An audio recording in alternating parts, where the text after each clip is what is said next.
Welcome back to Why Blank Lost. I'm David Bloomberg, and while tribal council is where death happens, this is where we explain why death happened. Joining me, of course, in doing so is my co-host, Jessica Lewis. I was like, where the hell is he going with this? That was a little dark. But I mean, blame Jeff Probst. I know that was an interesting. I have to say, Jeff Probst during Tribal Council this season has been very much like he's so into. Can we just do the whole podcast like this? Yeah. He like leans in and he just looks so giddy and happy. I love it. But I just think it's adorable because I'm like, he is just loving life right now, sitting at Tribal Council. Nobody should be that happy during Tribal Council, but Jeff Probst is. So that's right, because that is where death happens. I mean, I guess if fire is your life and he snuffs your fire. That's true. Death happens for sure. Yeah. Well, I will say that this will probably be a much calmer podcast. Do you think? Perhaps we did last week. Yeah. Last week, of course, with special guest Voce and Tiffany Seeley it was hysterical. It was amazing. A bit off the rails. Yes. Especially since I am known as a person who likes to stay on the rails. I know, which I'm so impressed with you because I'm constantly trying to jump ahead and you give me guff for it. That was my mother actually commented. She's like, poor David. He tried so hard to control all of you and it just wasn't working. So yeah, she loved it very much, but she was feeling for you in that struggle that she saw you going through. Yeah. Well, thank you. Yes. Yeah. So we are back to our usual format of the two of us. We will, of course, try to keep some of that fun spirit with just a touch less chaos. Yes, I promise. So all of those listeners that were like, I want them to go back to what they did before. Hi, we're back. Yeah. But we're not back for Hi. Right. Oh, no, my boy Hi. Mm-hmm.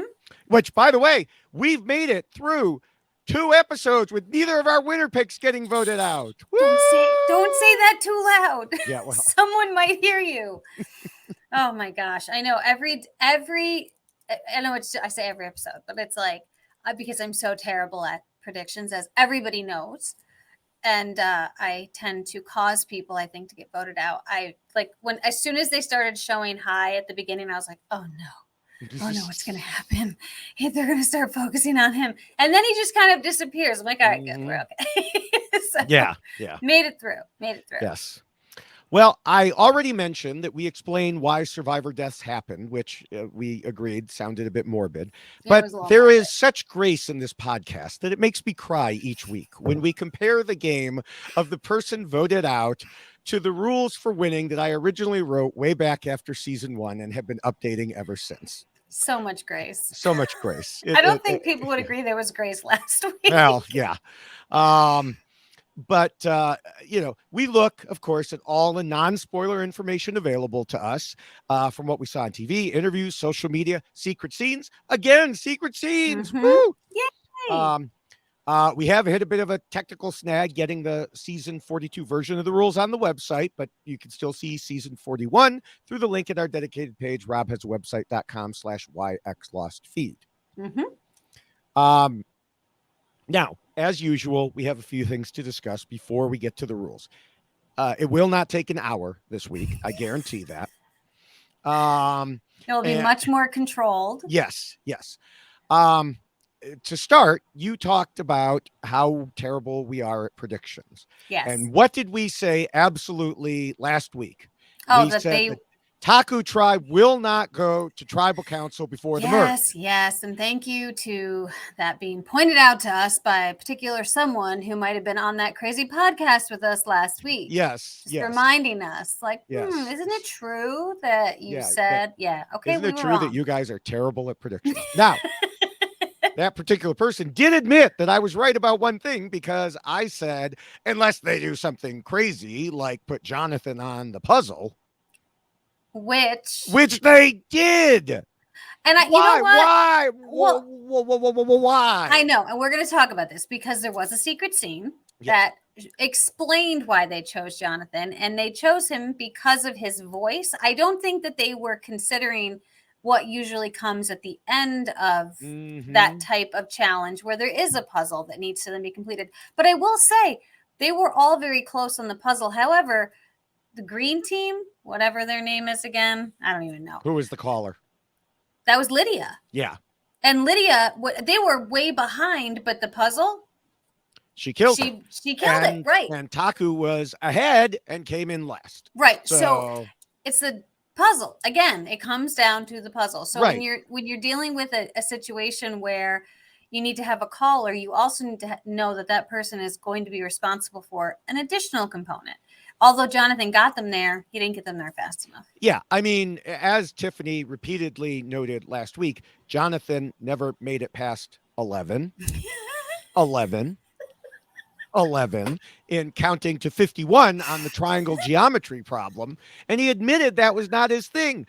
So what made them think a puzzle would be his thing? He was literally pointing to the piece for blindfolded people. I know. Pointing does not help. But he clearly did very well leading them through all of the structures and collecting the pieces. Yeah, but I know that doesn't help. Hold on. I'll point, and all the people who are just listening to the podcast will be like, what is he pointing at? What is he doing? I know. He tried. He did. He has a good spirit, but it just and I will say that a situation like that, I only was able to observe when they did that type of challenge my season, and you wouldn't have even needed the blindfold. You could have just gone out, with your eyes swollen half shut. That was the day that Jeff Probst told me that I looked like I was a badass, though. So I was like, all right, thanks. I appreciate that. Because he just was, my eyes were so bad. But I will say that you have to have someone who can maintain composure. And I do think that Lydia, we just saw that she didn't get concerned that they were behind. She just maintained composure and she stayed on top of everything and very calm. And that's what you need in those moments, in those types of situations, because you literally are it. You are everything at that moment. And those people are nothing but hands, and you are everything in that challenge. So it's a very, very tough position to be put into. And so I do feel for Jonathan, because they had a plan going in, which made sense. We need the loudest voice possible. Right. But they didn't change the plan when they got there. They were like, okay, he's the caller. It's like, yep, but it's a puzzle. Yeah. They were not flexible. He's there. Right. He's there. Like, it's a pizza. Point. Look. That was a strange pizza. I've never had pizza cut that way. Yeah. Well, yeah. And then I didn't understand. Jeff was saying, a different strategy from the bottom. I'm like, well, how else would you do it? But obviously there was a different way of doing it, and he did it differently than everyone else. I will say, before we get any, because I already had a comment about this on social media, they were saying he was tapping it. He was tapping where they should go. And one time he was, maybe twice he was. There were other times where he was clearly just pointing. But how is he even allowed to tap it? I don't know, but apparently he was. I know. And that to me, I mean, and I will say this, when that challenge was done my season, the callers were much farther away. They couldn't get that close to the puzzle. So I did think it was interesting how close they allowed them to get to the people who were doing to literally be able to. Yeah. Yeah. There was no tapping possible. Yeah. Right. In my season. But. Yeah. And, all right, now that we've had some fun with Jonathan, Fun with Jonathan? Well, okay, no, stop that. I'm sorry, I shouldn't say things like that, but we can admire from afar. Call you Marianne. Yeah. I do want to note that I'm seriously starting to think he actually studied my rules, because when Jeff was asking about strength, Jonathan said there are many different types of strength. Yes, I loved that answer. Okay. Now here's what Appendix A says. Strong has varied meanings. It can mean those who are literally strong and thus able to win physical reward and immunity challenges. But strong also means those who can organize others. Also, strong can describe someone's social game or their ability to blend into the background if allowed. All of this is very close to what Jonathan said. Yes. I will say Jonathan has been doing a really phenomenal job in figuring out where he fits, because we discussed how you can't help but notice Jonathan, and people have noticed Jonathan and how strong he is, but he is also very good at his social interactions. He's obviously paying attention to that idea of strength and trying to shift it to a different type of strength, and what does strong actually mean. All of those things I do really think are coming through very well with Jonathan, and how he's thinking through the game and trying to do what he said he wanted to do, and that was hide his strength, right? So he seems to be pulling it off in a way, which is, and he's still taking his shirt off, which is great. So I suspect that was one way he was hiding his strength, was by saying by kind of camouflaging it among all the other types of strength. But then he practically quoted the fourth rule when he said, "I love everybody, but there's a game to be played. It's that simple." He wasn't going to let emotions decide his vote. Is Jonathan? Jonathan, are you watching or listening now? Are you a secret Why Blank Lost fan? Let me know. Maybe he is. You should be. You should be. Of course, by now he's turned it off because we were making fun of him for the puzzle. But sorry. Here's the. I'm not making fun of him for the puzzle. Oh, I was.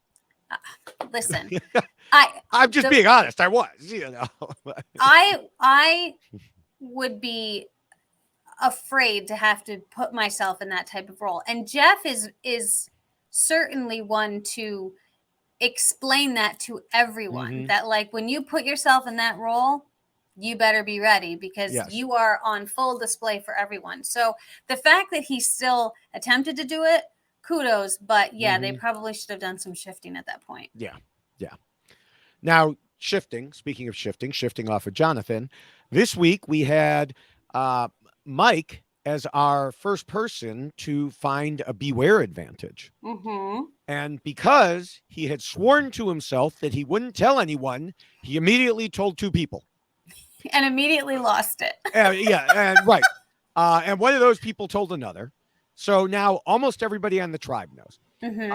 But here's the thing. I know that you love what happened next, which was Daniel's plan to crush this advantage. And I love what they did. Any of them from getting played by encouraging Mike not to say the phrase and possibly even voting him out to stop it from happening. I'm pretty sure Daniel is trying to become your favorite player.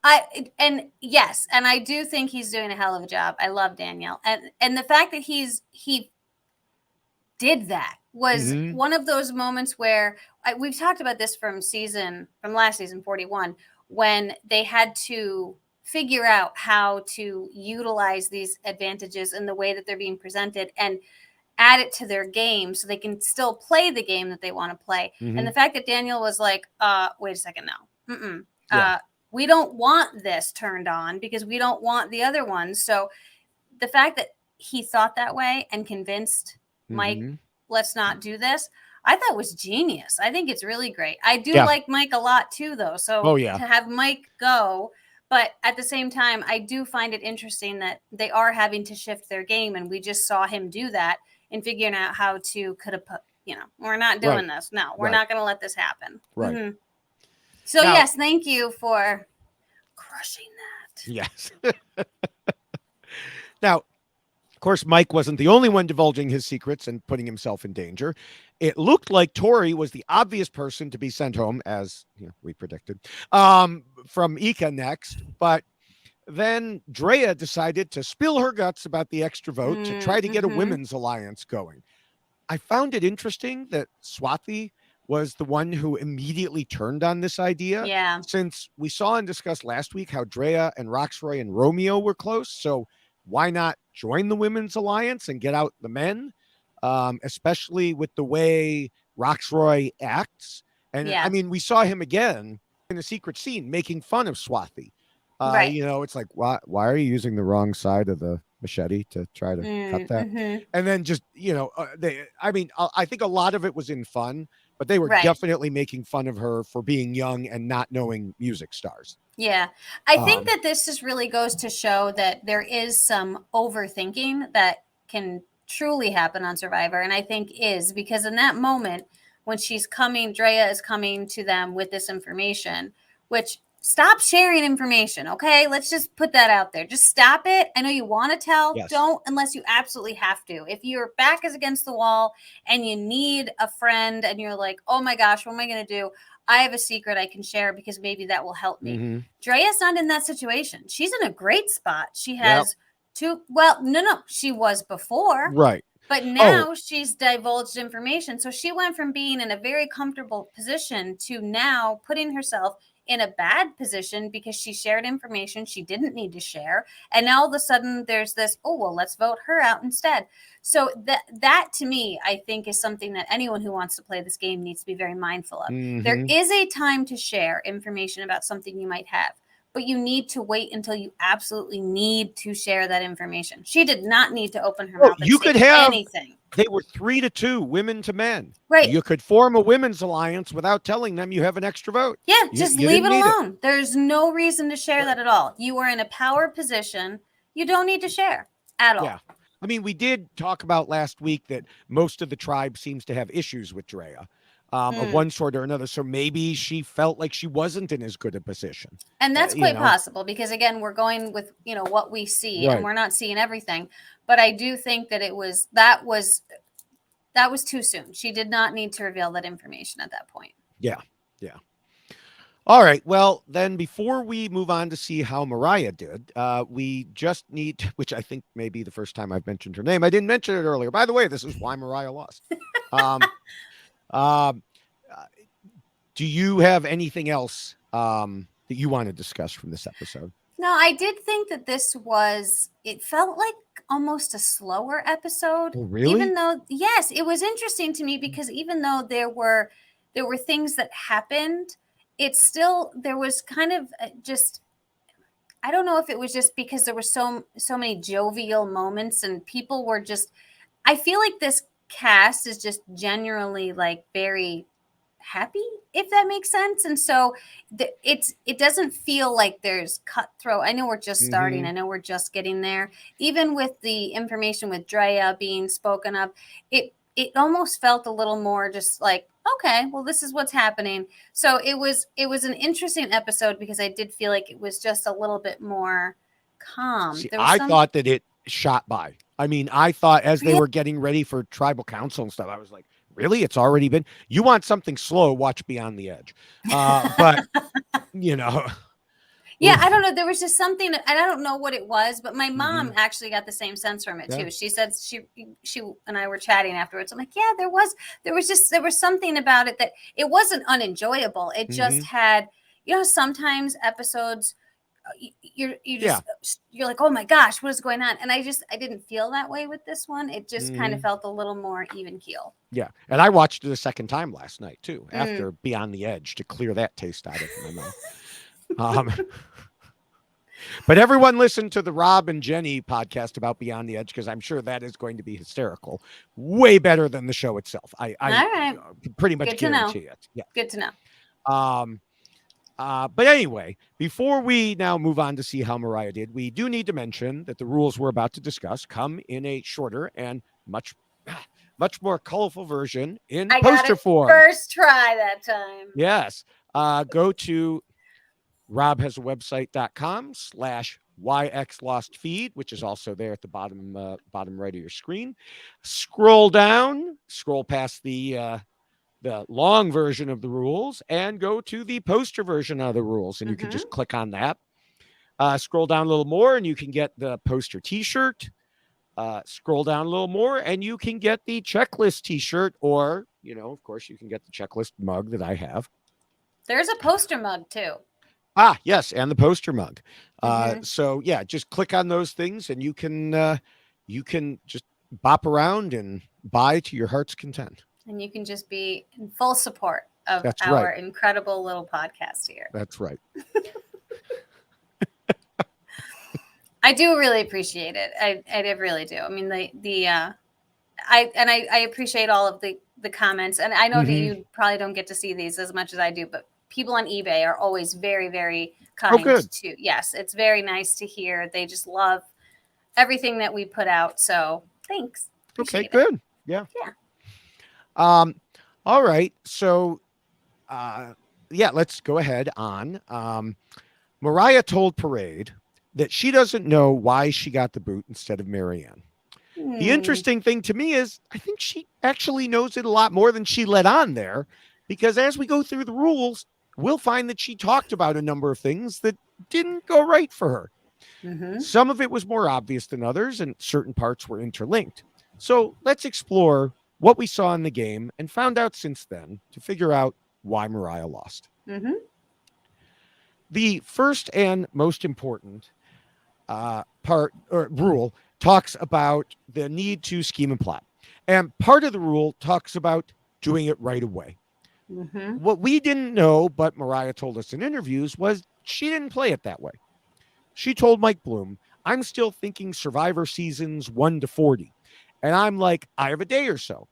I've never liked it when people hit the beach and are like, yeah, I saw you on the mat. Let's connect. You don't know anything about them. I really wanted to have an alliance that was organically based on something. Problem, Marya, is this goes directly against my advice in this rule, which says Hmm. from the very beginning, you have to start making alliances and cementing relationships. And I do mean the very beginning. Yes. Yes, Yes. yes, it can be difficult to know who you can trust, but either you do it or you're gone. Later Yes. in the game, you can rework alliances according to what is necessary to stick around. But early Hmm. on, you should make use of whatever relationships present yourself. If you don't, you might not have to worry about what happens later in the game because you won't be around. Yes, and I will say, someone who was within that 1 through 40, 33, um, I almost missed out because things happened so quickly. And it wasn't because I wanted to wait a couple of Right. days and see what was going to happen. It all happened so fast. All of a sudden, I was being asked about coming in on this alliance, and I was like, oh my God, I almost missed out on this because people were moving like this. And It that's, was yes. immediate. And that's Hmm. the thing. This is not because it's a 26-day format versus a Right. 39-day format. Don't buy the propaganda. No, no. This advice that I just read has been in the rules for like the last 20 years. Yeah. Hmm. This is something a player should always do.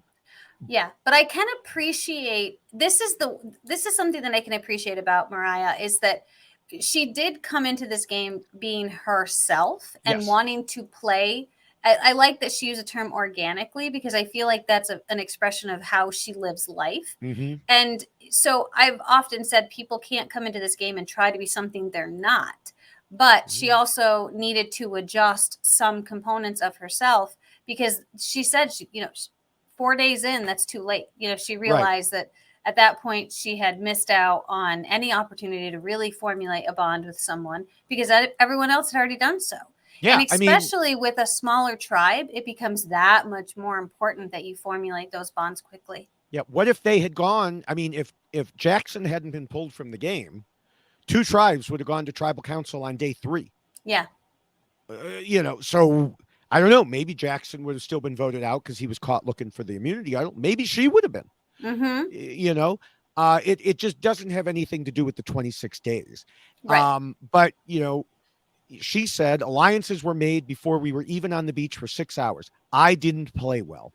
Honestly, my strategy was too little too late. I think I started to figure it out on day 4 or day 5, but by then there were already a bunch of different alliances with everyone else.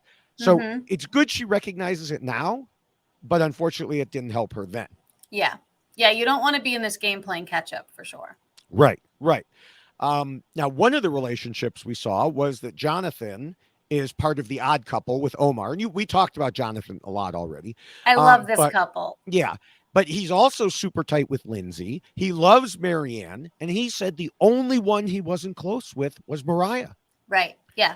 you Yep. know, and she also told Gordon Holmes that maybe part of the reason she went home was she didn't know what the relationships were. So Mm-hmm. it does sound like, not only did she not jump into the alliances, but she didn't even recognize that the alliances were being made. Yeah, and I think that this is another example too of looking for any reason to vote someone off when you're early in Oh, the yeah. game and you're not really sure what you should base it on or why you should keep someone over someone else. And it can really come down to a likability factor, or I just know this person more. I feel Mm-hmm. more connected to this person, because they all seem to like her. I mean, like Jonathan said, that she seemed like a really nice person. She's was, almost like a mother kind of figure, but the connection wasn't there. And so this is something where it really boiled down to, who do I have a better connection with, Maryanne or Mariah? And Maryanne. And so it was something as simple as that. Even though there were things about Maryanne that might have frustrated people on the tribe, they were willing to take that over someone that they didn't have a connection with. And so that's why it becomes so significant to build those relationships and bonds right out the gate. Yeah. Yeah. All right. Well, the second rule says not to scheme and plot too much and to keep your scheming secret. I didn't see anything to indicate Mariah had any problems here, especially considering what we just discussed in the first rule. I mean, I know we didn't see much of her at all, but especially in this area, I just don't think it played a role. Yeah, no, I agree. David, you're right. Hey. So the third rule tells players to be flexible. How do you think Mariah did here? I waited till you took a drink, and then I know you did. That was a quick one. Yeah. Well, I would say she didn't do well, because she realized, I mean, we hear all of the things she said in her exit interviews, just in regards to realizing a little too late what she needed to change about herself. And so rather than come into the game with this mindset of, I want things to flow organically and just kind of let it be, she should have realized right away that's not going to work, and changed that dynamic and changed that approach to the game. And she just didn't. And I do think that she probably struggled a lot with herself and putting herself into this game and wanting to be true to herself, but still needing to play a game. And so I don't think that she was able to change that component of herself. And she realized, obviously, much too late, that she needed to. Yeah, I think that in some ways she was very flexible. In that she didn't want to lock in too soon. But that's not the kind of flexibility that's needed on Survivor. No. Yeah, I saw the look on your face. I know. I'm like, he's just, you just want to be, you just want to disagree with me. So you're like, let me figure out how to show that she was flexible. No, it's just too much flexibility because of the reasons we talked about. She was so open that she didn't have any solid allies. Well, that's interesting. Okay. I could give you that. I could give you that spin. It's the wrong kind of flexibility, I guess you would say. Yeah. So, all right, we can move on to the fourth rule, which tells players not to let their emotions control them. While Mariah was on Survivor as part of an emotional journey, I was going to say I didn't see anything to indicate she was making emotional decisions. But of course, this was the first real decision that was made, and she was clearly on the outside of it. So there's not much to go by there. Well, she did talk about the issue when Jackson was taken from the game and Maryanne's reaction to it, and how Maryanne was crying and was very emotional in that moment. And she was angry with Maryanne for the way that Maryanne was acting, because she felt like she had a closer bond with Jackson than Maryanne did. And so I thought that was interesting, that she in that moment had kind of decided, I'm not going to do that. Like, I'm not going to cry. Like, I'm going to keep my emotions in check. And so I think that she was very aware of herself, and her perception of that emotional response from Maryanne was not one that she didn't think it was a good thing for Maryanne to be doing that. So she seemed to be very aware of how that could be perceived. Yeah. And she also, we saw her getting annoyed with Maryanne being on all the time. Yeah. But she already knew the decision came down to the two of them. So I don't know how Mariah would necessarily have done anything different. Right. Yeah. Yeah. So besides make connections sooner. Well, yeah, I mean, yeah, in the emotional realm. Now, the fifth rule is about the social game and reminds players they need to pretend to be nice. Now, I don't think anyone had any personal issues with Mariah, and indeed, they all seem to like her quite a bit. Yep. The only thing was she did not seem to be as social as Maryanne, though, admittedly, I'm not sure anyone is as social as Maryanne. That's fair. As Jonathan said, he connected with Maryanne, but he didn't say that about Mariah. Right. Yeah. And, I think that there was something of an age gap situation going on. She pointed out that she gelled with Jackson because he was only like a year older than her. So they understood Mm-hmm. each other's preferences and songs. And he actually understood some of what the younger people were talking about more than she did, which Mm-hmm. obviously not great for her. Um, and here's the other thing you had talked about earlier. She didn't pretend to be something she wasn't, but she kind of did because she Yes. worked hard not to be the mom or the Yes. ream. Mm-hmm. And now looking back, she thinks she was too concerned about that, Mm-hmm. which caused her to be more reserved, to bite her tongue. Yeah. Um, she told Mike Bloom, I don't think they had that connection that they would have if I had just been Mariah and not worried about being seen as the mom. Yes, and she gave Tiffany a shout out on this one, Yes. our girl Yes. Tiffany. And I will say that this is what makes Mariah so interesting to me, because there is this desire to want to be true to herself in that organic nature that she seems Mm-hmm. to present.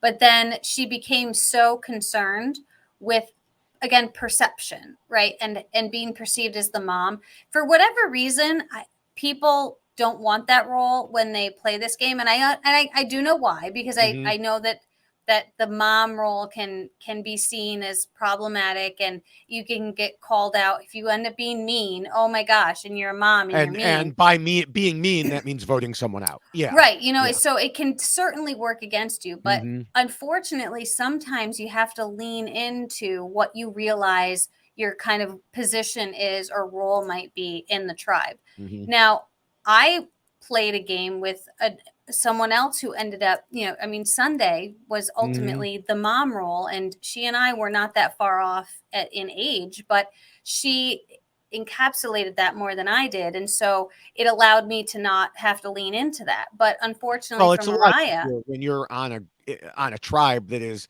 broken down by age, and yes, they're all closer in age to you. right. Oh, and that's a great point. That is a fair point. But in this situation, I think that Mariah should have looked at it and said, you know what, I am the mom. Like Mm-hmm. I like looking around, this is my role.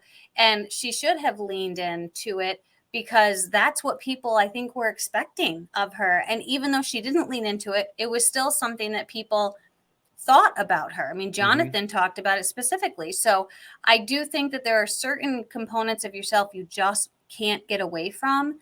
And if you look around and go, well, geez, there's really nothing else for me to be, then you just have to be, because then you do end up trying to be something you're not. And if that's something you're naturally good at, if she is good at caring for people and taking care of people, and she talked about how things just came naturally to her. She would walk in the back so she could make sure everybody was okay and everyone was taken care of. And that was her motherly instinct coming through. And so it's unfortunate that she wanted to kind of withhold that component of herself Mm-hmm. when she was so willing to keep other parts of herself at the forefront, like that. Right. I want things to develop organically. Yeah. Yeah. All right. Well, the sixth rule warns against being too much of a threat. And once again, I don't think Mariah had any problems here. I mean, if anything, she was better in this regard than Marianne, because even Omar said he felt Mariah was more trustworthy down the road. Yeah. Mm-hmm. For sure. So, all right. Well, then we'll move on to the seventh rule, which covers idols and advantages, including how to handle and deal with them. We saw Mariah use her shot in the dark, which was a pretty good indication that she knew she was likely in trouble. Mm-hmm. And indeed, when it came time for interviews, she explained in pretty much all of them that as they were getting ready to go to tribal council, Lindsay winked at her, and Jonathan went out of his way to talk about how he was going to miss Marianne. And Mm-hmm. both of those things made her realize, like, okay, you guys are trying way too hard here. So that must mean I'm in trouble, which great perception on her part. Oh, for sure. That's the Yes. sort of thing that makes me wish her shot in the dark would have worked, although then we would have lost Marianne. But, I know. if, that sort of perception should be rewarded. And Yes. unfortunately, it wasn't in this case. But, she knew at least to take her shot. It just didn't work out for her. Yeah, I really do. As much as I can't stand this new added Mm-hmm. component, I want to see what happens when it works. Like, I want to see this. Like, I just want to see it. I just want to see what happens. Well, what's But going to happen is the person that we like the most is good. Like, it'll knock out high or something like that. And you'll be like, why did I say I want to see how it works? I did it. It's my fault. I have to stop for a second though and ask, because I might have missed something at this point. Every other time that we've seen the shot in the dark played. Oh yes. Lean in on this one. Every other time you have to be like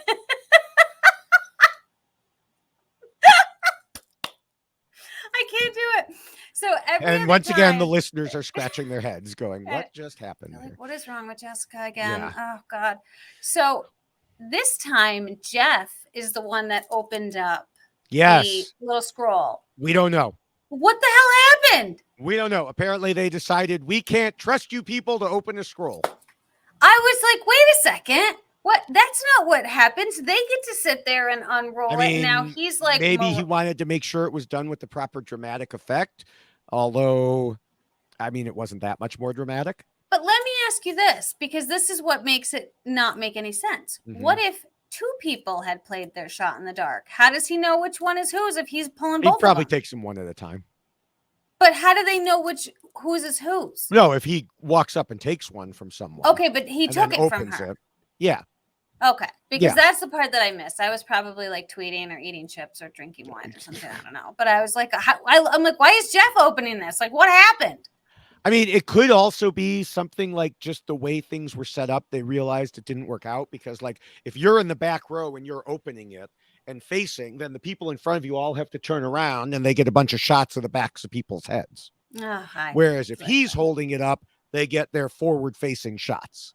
Interesting. If I had to guess, that's why. That it was a production decision to not look at the backs of people's heads. Yeah, but I feel like there was something kind of fun about that moment where they were the ones, because we got some really great reactions from people, and they're like, like when they didn't get it. But yeah, I thought that was a little bit weird. So, well, we got that cleared up, I guess. All right. Jeff was like, I need more to do during tribal council. Yeah. You're Let stealing my stuff. Right. I get paid by the word. Oh my goodness. It's a good thing they don't pay Mary Ann by the word. Gosh, she's so just lovely. I understand. I do think that if I were on a tribe with her, I might be like, oh my gosh, stop. And I just have to say this too. There was some commentary by Marya about how both Mary Ann and also Lindsay talk too much, which is something we talked about before the season started, that might be interesting because they both talked about how talkative they were. And then Marya was like, oh my gosh, these two. Like, when Mary Ann stops, Lindsay starts. It's never quiet. Have these people never heard of just looking at the stars? Yes. So I thought that was rather funny that did end up becoming a thing, because I could certainly see how that could be a little too much to take 24/7, like nonstop. But as a viewer, it would be like having Tiffany and Voce on a podcast, and a little bit much, right? Yeah. But so fun. Yeah.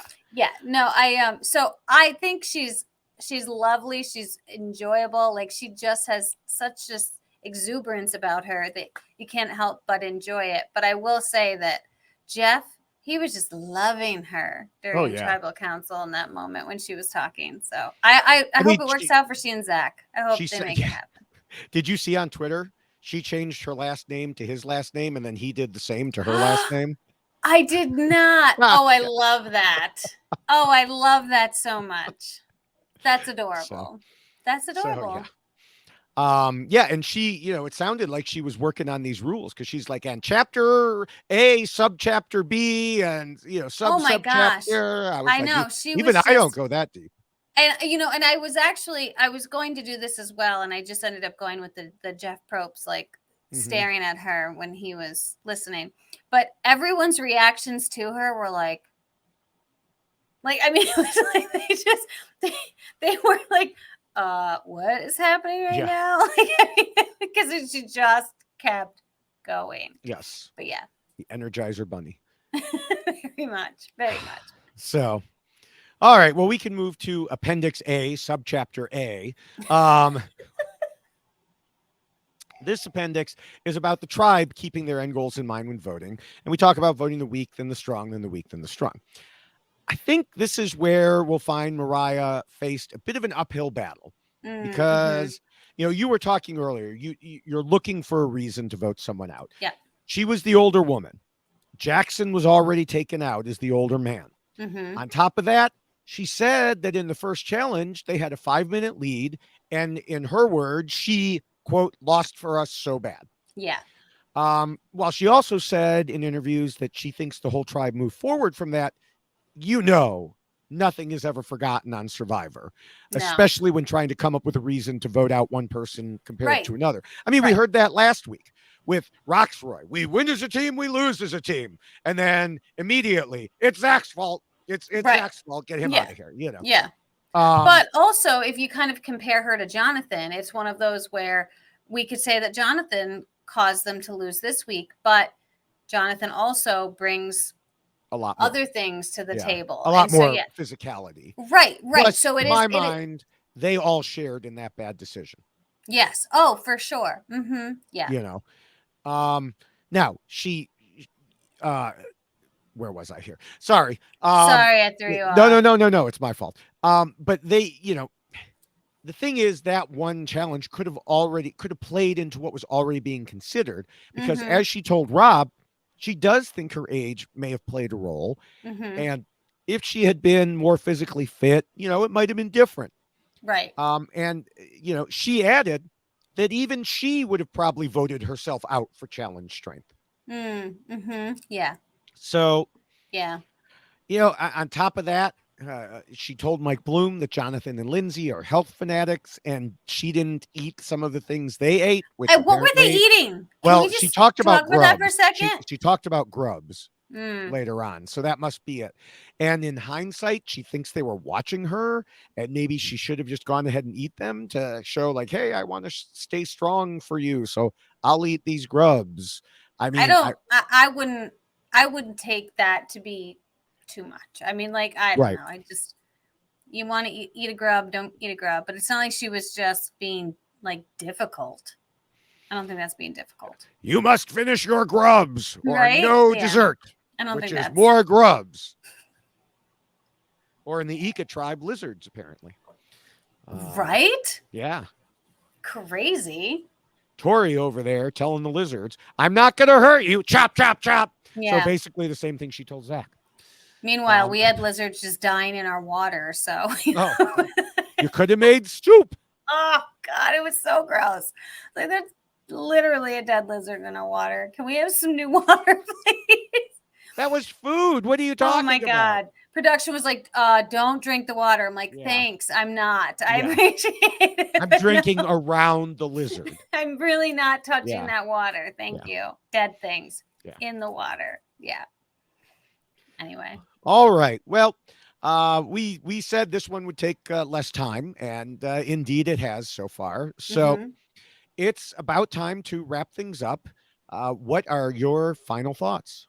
Let's just start with the cheetah hat, shall we? Okay, because I talked about you the noticed cheetah this hat. way more than I do because I didn't even know. But you know what I noticed? It's gone. The damn cheetah hat never came out during any of the episodes, other than the marooning. What did I say? I said it was probably something they stuck her in just for pictures. But okay, so why do we do that then? Why do we have to put her in a cheetah hat that she never ends up wearing? She has beautiful hair. She doesn't need a cheetah hat.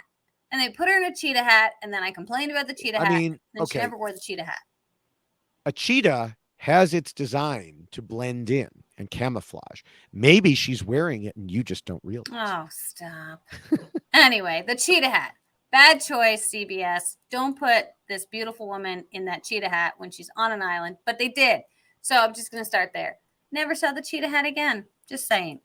But as far as Marya is concerned, aside from the cheetah hat, which I do not think she was part of the decision, I want to know, was it her choice or did they put her in that hat? I'm curious. So, Marya, if you want to these are the deep questions. I am always fascinated when I see people, because I know what the process is to go through to get this clothes. And I'm always fascinated when someone is wearing something that just doesn't seem to make sense. Like a lot of people gave, was it Victoria who wore like the winter hat? Yeah. I think, and Yeah. a lot of people were like, why are you wearing like a winter hat? And she actually responded. She was like, I wanted the hat. Like that, Yeah. I get cold at night. And so I'm looking for a response. Was the cheetah hat your choice, Mariah? I think the cheetah hat was to hide an idol in.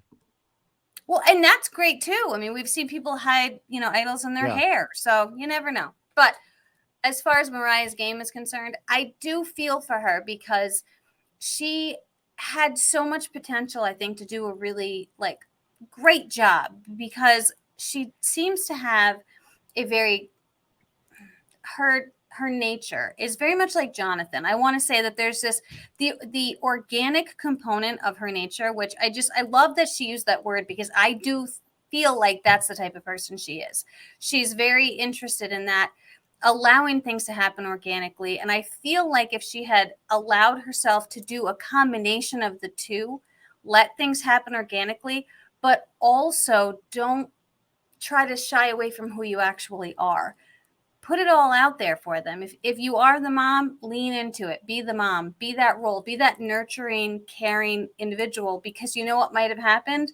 Maybe the tribe would have been more interested in having a nurturer as opposed to Marianne, who is not a nurturer. And because we look at the Sorry, I don't mean to interrupt your That's conclusion, okay. but I mean, she weaved a whole mat for Omar. That's but here's the thing. I'm not saying she's not a nurturer, but Yeah. Marianne is obviously, Marianne's personality was something that was being discussed. And so if you have these two individuals who have completely different personalities, if they don't know you enough, then they'll be like, well, even though Marianne's a lot, I connect with her more, I'm going to keep her. They might have said, you know what, Marianne's a lot and Mariah isn't a lot, and Mariah helps take care of me. Mariah makes me feel good. She she's a nurturing individual. So I feel for her for not leaning into that. And I know that people have kind of expressed the mom role in Survivor can be kind of the death knell, like that's a bad thing to be.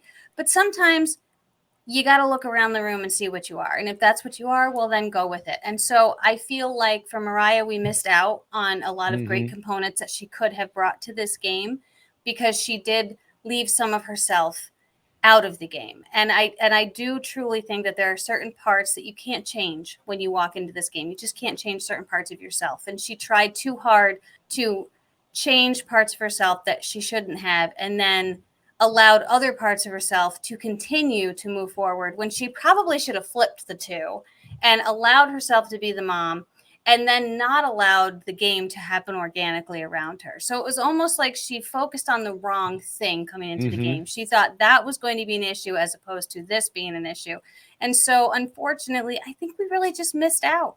She should have probably approached the game in a completely different fashion. And I think that perhaps in the end, the personality difference between she and Marianne would have been weighed differently if she had approached the game differently. Yeah. Well, in our preview podcast, I said I worried that Mariah would stand out as the oldest woman on the tribe, especially if they had to go to tribal council right away. And if that happened, I said she would need to have made some connections fast. Unfortunately for her, this was a David, you're right situation. While Mariah's tribe all seemed to get along and really like each other, the fact was someone had to go. Mariah was the oldest and apparently was seen as the weakest from what we can tell. On top of that, she acknowledges that she didn't make those fast connections I mentioned, but instead was more reserved early. That allowed everyone else to make allies who would protect them in the game, which was something she didn't have. I understand wanting to have a tight connection for later in the game, but as I've said in the rules for 2 decades, first you have to make it to later in the game. I think we saw these different aspects when Omar was comparing Mariah and Marianne as possible votes.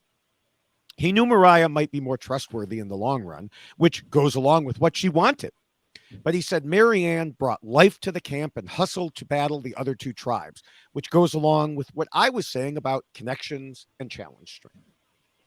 Mariah's brother being one of the first healthcare workers to die of COVID is heartbreaking, and I truly feel for her and the rest of her family and every single family who lost loved ones while they were trying to protect us.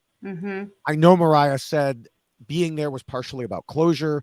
And although she indicated in interviews that she didn't really get that, I hope this at least helped. I hope so. The tribe really felt bad about voting out Marya, but we all know that players have to put their emotions aside. And they all did that so they could make the decision that they felt would best advance their games. And that is why Marya lost. I really think we missed out. I truly do. Well, that's what I said in my predictions. I said, I hope she gets to go for a while. I'm afraid she won't. Yeah. So once in a while, I do actually get a prediction. Just once in a while. Once in a while. Yeah. Not that often, ladies and gentlemen. Just remember that. Yeah. Yeah. But before we get to our next set of predictions, let me remind everyone that predictions. Yes, that the rules we just discussed are available in poster and T-shirt and mug form. Again, at the robhasawebsite.com/YXLost feed page. There's so many options. I'm sorry, I'm working on my predictions now. Oh, so okay. I guess I better go first so you can just say, keep doing whatever it is you're doing. All right. So we both predicted Tori, and, potentially by just a couple seconds, we were wrong. Yeah. I'm a little worried that the edit at the beginning of the episode was making it so obvious that Ika was targeting Tori next. And then we saw the Drea thing we already discussed. And we also saw Tori talk about how difficult it was and how she had to get back in the right headspace. Right. I'm worried we might be seeing a turnaround story. Oh my God. Yes, because she's also killing lizards and cooking them and stuff. Well, although that wasn't shown on the show. So, right. But still, it's they put it in a secret scene. Yeah.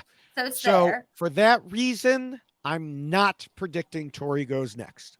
Okay. Mm-hmm. It looks like next episode, Marianne finds the beware advantage while Mike loses his again. God, I love this guy. It was here in the Y by the tree. That's helpful. There's lots of trees and lots of Ys. Daniel's just like, you're killing me, man. You're killing me. Now, something also happens in the preview that, to my mind, looks like they may stop the challenge. It may be like the waves are too high for safety or something like that. Yeah, someone's like almost drowning. It appears. It's terrible. So I'm going to say that they must find some way to finish the challenge, or else that's a reward challenge. Either way. But I think Taku has learned their lesson and they won't put Jonathan on a puzzle again, so they'll be okay. I don't know about the other tribe, but I just suspect Ika is going to tribal council again, because they would have this past time if it hadn't been Jonathan on the puzzle. And even with Jonathan on the puzzle, they still almost ended up there. Yeah. So there's Ika. And since I said I'm not predicting Tori again, I have to go with Drea. And of course, now that I've switched, that probably means Tori will go. But my official prediction is Drea. I don't like that. I know you were higher on Drea from the beginning. I think she's a badass. I'm very intrigued by her. And anyone who can pull off that photo, I mean, I gotta get her in there. Hang on. This is one of the great, and this is what makes me so jealous. Oh yeah, look at that. Look at that. Oh God. And what kills me is I didn't get any awesome photos. I got the nasty corn picture. Anyway, so this was, I love that she can pull that look off. All right, so here's what I'm going to do. You ready? I'm going to have fun. All right. Since I'm terrible at predictions. You go, girl. I'm just going to say Vati, because why not? Because you know what? They have to do 4. They got to go down to 4, right? Because we only have 4 left over here on Taku. So that means they have to have 4 people actually in the challenge. Right. So I don't know how that's going to play out for Vati, but I don't know. I just want to say it. Let's just say it's Vati. And I don't know. Oh, who is your winner pick? Chanel? Yes. I'm just going to go with Chanel. Because I'm terrible at predictions. It's not going to happen anyway. But I got to mix it up a little bit. What was that look Drea was giving? I know. She was much better than that. Well, because we did see a lot about Mike, right? That they were talking about maybe we should vote out Mike. And so I feel like that's a storyline that's kind of like bubbling, that there's some interest there with what is Mike going to do. And I will say that out of that particular group, even though High has been a little bit quiet, we haven't seen much from Chanel. Like that's why I think she's going to win. I think she's the Erica of this season. I don't think that we're going to pull that off again. I don't think that's going to happen. But who knows, right? So I'm just he does have a tight alliance with Daniel. Yeah, but so does Mike, and they're talking about voting out Mike, which means Mike's not going home, right? I don't know. Could be. No. I don't know. By the way, did you happen to see Mike tweeted about how he's still looking for the idol or the, idol advantage? At the firehouse? Yeah. Hilarious. Yes. Very, very entertaining. I love that guy. But honestly, like, I'm really enjoying the cast as a whole. Absolutely. And so it's so hard to look at any of them and be like, and not that I ever want anyone to get voted out, but occasionally. Occasionally, but I really do think that this is just a likable group of people, and mostly. There are so many just really incredible stories and incredible personalities. So I don't want anybody to go home, but I'm just going to do that because it's your winner pick. Sorry, Chanel. It's okay. Rude. She's not going anywhere because I said it, which well, means it won't happen. That's like the safest. Okay. Never mind. Chanel, you are safer than you have ever been. That's what I'm saying. Like, it won't even matter. Like, I said it, which means you're not going to go home. There's no butterfly effect because if I predict you as a winner, you're in trouble. Yes. Yeah. All right. Well, as we wrap up, I want to encourage people to check out the RHAP patron program at robhasawebsite.com/patron. We've talked about this before. There is the patron 5 for 5. There's Jordan Kalish pops up for different special things. Rob has the new Survivor Academy going on where different people come in and act as guest lecturers. And so, and even when Rob isn't directly talking to everyone, there's the Facebook groups and Discord to keep you occupied with a great community of people, including both of us, where you could talk about Survivor, Big Brother, Canadian Big Brother, life in general. Everything. Yes. So you could support shows like ours and everything on the network by becoming a patron at robhasawebsite.com/patron. Or again, just go to that robhasawebsite.com/yxlostfees page, and there is a link to click there. It is your one-stop shop.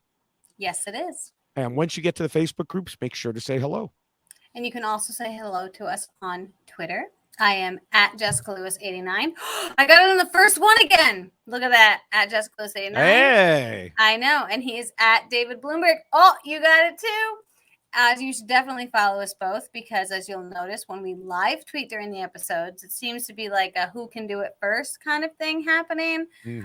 So you should definitely follow both of us. And for the first time ever, Jessica beat me on one. It is not the first time ever. You're such a liar. You're such a liar. No. Yes, liar. No. But anyway, so check it out for yourself, and you can determine who is actually tweeting things first during the episodes. And then we also just tweet throughout the week. As you've probably noticed, I'm a huge Wordle geek at this point, and I'm annoying the entirety of Twitter with all of my Wordle tweets. But again, it's fun. It's good stuff. So again, at Jessica Lewis 89 this way, and at David Bloomberg. And also, we should just mention, I don't know, David Bloomberg likes to do TikToks a lot. Oh, yes, he does. Oh, wait, that's me. Yes, you should follow me on TikTok where I'm at David_Bloomberg. And yes, I have been doing, several Survivor TikToks. I had, Tori, as she was trying to gaslight the viewers. I had Jonathan hiding his strength. I even had another one with Jonathan comparing him to a contestant on the courtship who also liked to take off his shirt in a boat and was not real good with math. So listen, pretty Jonathan, sure they're the same person. You're set after this, okay? Don't worry about it. You'll be set. And in fact, I've already posted another for the most recent episode, another Jonathan TikTok about, well, some of the things we talked about with him on the puzzle. I think you're a big Jonathan fan. Well, Jonathan is very entertaining. Gold. Yes, he is TikTok gold. Yes. So, and then, I had one about Marianne, which everyone should click on if you just want to be happy. There's a lot on social media that is not very happy, but you can click on this TikTok and you will be happy. I guarantee you. For sure. So again, yes, at David_Bloomberg, or you could see them a day or two later on Instagram, which is david.e.bloomberg. All over the place, wherever. Yes. And you should also make sure you're subscribed to all of the RHAP Survivor podcasts by going to our YX Lost feed page and clicking on the button to do so. You'll find great content like the Know-It-Alls, Taryn Armstrong Stockwatch, Shannon Gus's Survivor International, and much more. Want to particularly highlight this week the RHAP B&B, because you should definitely make sure you listen to Mike and Liana after you listen to us. Yes. They are hysterical. They and their guests play games. I was on there as a guest. We did a guest swap a couple of years ago. And yeah, it's just a lot of fun. And you can be sure to get their podcasts if you subscribe to the RHAP Survivor feed. There's so many things out there for you Yes. that are RHAP related. And I would like to thank Scott St. Pierre for all of the editing that he does, not only for this podcast, but all of the RHAP content. He works very diligently, very hard. Thank you, Scott, for all of the incredible work that you do. And thank you to Will from America for our theme song. It's so catchy. It's a lovely tune. So again, thank you for creating that for us here at Why Blake Lost. And thank you, David, for another incredible episode. Although it wasn't as insane, right, as our last one. So some it of the would listeners, be hard to be as insane as that one. Just the two of us. Yeah. Yeah. Well, yes. Yeah, you keep me on a short leash sometimes, Yeah, that was we get Voce and Tiffany, and all of a sudden you're like, what rules? What are we talking about? That was because you've heard the term herding cats, right? So oh yes, wrangling kittens. Yeah, yes. You can't keep a bunch of kittens on leashes. They just get all tangled, and then you're tied up in knots. Yeah, no, Tiffany is like, not gonna happen. Yeah. So, well, also thank you, Jessica, for another great week. We will be right back here in a week. In the meantime, go Illini, and kettle chips. We will. Yes, and go kettle chips. We will have some kettle chips while you're watching the Illini win at basketball. Oh, there were so many kettle chips happening during Survivor. Yes. It happens every week. All right. We will see you in a week. Bye. Bye.